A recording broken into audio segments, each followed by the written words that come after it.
Hello and welcome to Mr. Randy's Wine and Spirits. Stop looking at the microphone. Welcome to Mr. Randy's Wine and Spirits. I'm Mr. Randy. Today we're going to be doing a off-the-rip video. If you're new to the channel, hello, welcome, come on in. All my returning viewers, let's just get it on, shall we? Let's get it on. Today we're going to be doing a off-the-rip episode of Cimarron. I've only heard it pronounced once. So it is a Reposado, 100% de agave. It's, Jalisco. Yeah, I was surprised. 40% alcohol by volume.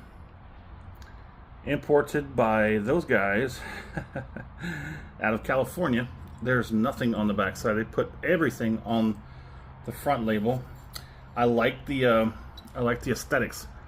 Is there something to it? The tall bottles. Is there something? Well, I don't know. Let's just go ahead and get it cracked. So it is a plastic looking cap. So we're going to crack it. Hold on.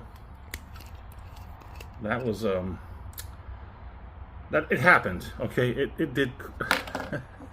Didn't hear it. I didn't even hear it. And I was holding it right next to the microphone. If you heard it, I'll hear it. No. There we go.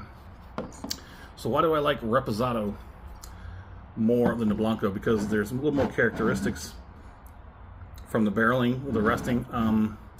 I know nothing about this one except for it was a recommendation. This was acquired at Specs, my local Specs. The not so local Total Wine was it was damn near $10 more for this bottle. Okay, I'm not getting much on the nose. There's some dry dustiness. I don't know. Maybe the weather, the humidity and whatnot has altered. Hold on, let me see if I can't. Nope. I'm just getting like ethanol, like whew. But that's going deep. That's going really deep in this glass. And it's just burning my nose hairs. Yeah, there's not a lot on that nose. Cimarron. I did looking up no information about this bottle. That's kind of how I like it most of the time. I want to experience without any kind of influence. Anything short. I mean, just a recommendation would be fine enough for me. And then we'll go with it. We'll try it out. I'll make up my own mind. That's relatively light for a Reposado. That is probably what? I don't know. A month to 2 months, maybe 3 at tops. Let's go ahead and get it on the palate.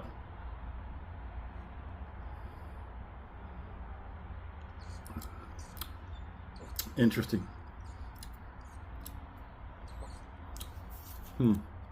That is really light.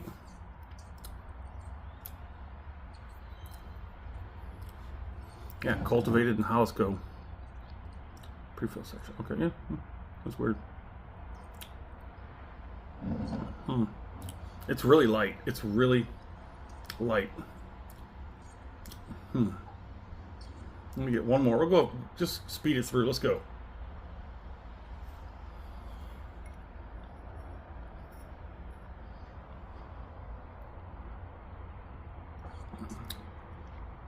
Viscosity is okay.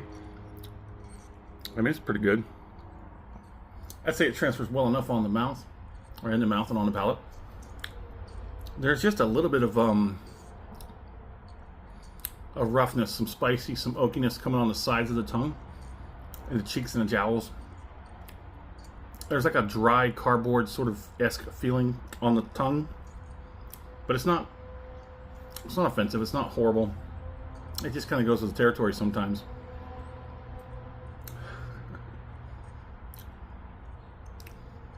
Go ahead and get one more.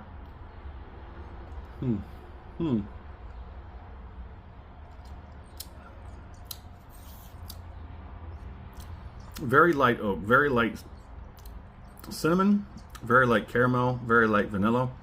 It's very light all over the place. This would probably be one of the tequila repos that I would probably suggest for somebody who wants to get into tequila. And let's just say they've had the Don Julio. No, not the Don Julio. What's that other one? Is that a scratch on my TV? Catch that cat in here. I'm gonna kick his butt. So it's a little bit numbness on the cheeks. It's very light all over the board. It is very light, very light. If you like the video, go ahead and hit that thumbs up button. If you haven't subscribed to the channel as of yet, go ahead and do so while you're there. That way you get the videos straight from the horse's mouth, or the goat there, the ram. Let's go ahead and do this finish.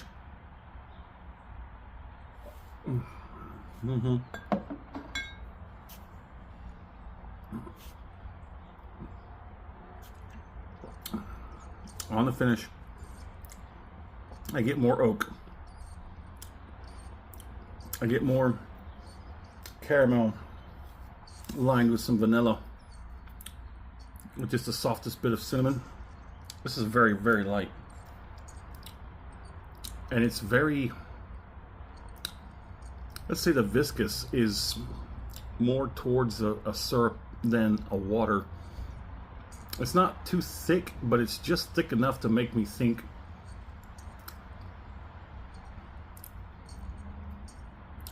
could there be glycerin in here? Because if you've watched some of my previous videos on tequila, you'll know that sometimes they use glycerin. Glycerin will smooth out some edges. It will lock in some flavor characters. And it just sort of balances everything out. I don't necessarily have an issue against the glycerin. It's not like it's adding lead or something in it. It's just a little something. Even in cooking, whenever I'm cooking food, you might use some oils, or you might use some what am I thinking about? Thickening agencies. You know, like a baking powder to sort of thicken up some gravy or something.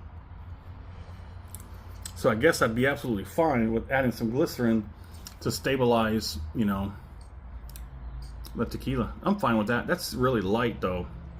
Everywhere, all over the place, even the color in the glass. But on the palate, on the mouth feel is not light. It's a little more viscosity towards the thickness of a light syrup. It's quite interesting. Well, it seems to be an easy drinker. There's not a whole lot stepping out of line here. It's all pretty straightforward and balanced out. That's not bad. I mean, it's nothing special, but it's easily drinkable. How about that? Well, there it is. In the comment section, let me know, where are you at? What are you drinking? What's going on in the world of libations around you? Have you had this one? What do you think of it? And as always, thanks for stopping by here at Mr. Randy's Wine and Spirits. Come back for the full review, and let's see how this one turns out, shall we?